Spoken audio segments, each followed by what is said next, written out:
Salam, gəlin bugün ingilis dilində cümlə quruluşu necə olmalıdır, hansı sözlər hansı ardıcıllıqla qurulmalıdır, həmin mövzuya baxaq.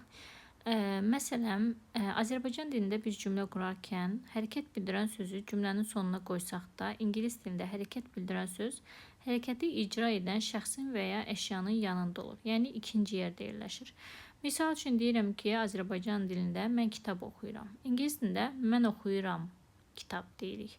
Yəni oxuyuram sözü ikinci yerdə dayanır. Azərbaycan dilində deyirik ki, o alma alır. İngilis dilində biz deyirik ki, o alır alma. Tutaq ki, o alır alma. Fikir veririk. I mübtəda, read, mən, yəni işi icra edən birinci gəlir. Mənim etdiyim iş nədir? Oxumaq. İkinci gəlir.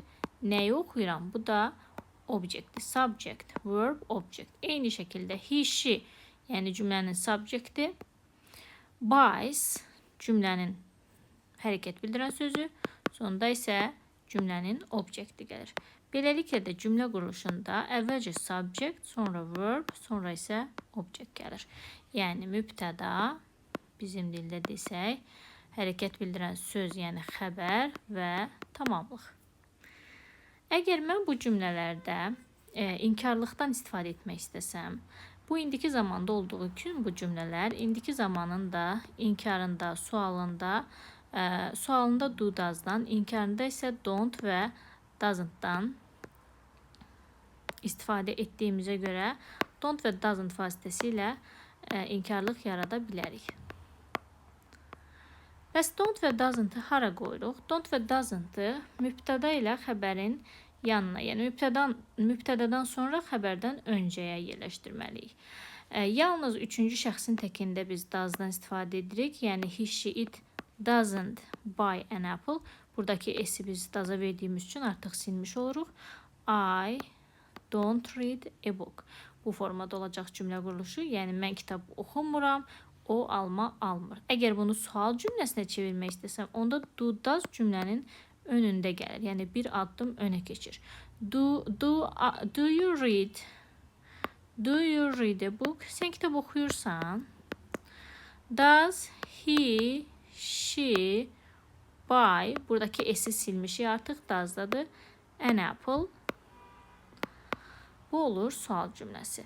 Əgər mən istəsəm ki, əmr cümlələri yaradım, əmr cümlələrini yaratmaq üçün, məsələn, desəm ki, oxuma, yazma, açma, bağlama, onda ingilis dilində cümləyə hərəkət bildirən sözlə başlamalıyam. Məsələn, deyirəm ki, oxuma, daha doğrusu kitabını oxu. Onda deyəcəm ki, read your book. Kitabını oxu. Cümləyə hərəkət bildirən sözlə başladım. Məsələn, deyirəm ki, pəncərəni bağla. Close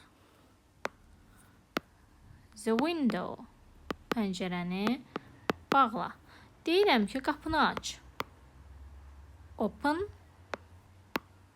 the door. Bunlar isə əmr cümlələrdir. Əmr cümlələrinə biz hərəkət bildirən sözlərlə başlayırıq. Əgər mən demək istəsəm ki, kitabını oxuma, onda artıq don't read, don't close, bağlama, don't open, açma deməkdir.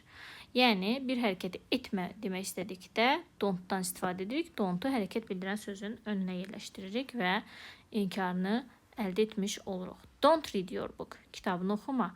Don't close the window, pəncərəni bağlama. Don't open the door, yəni qapını açma.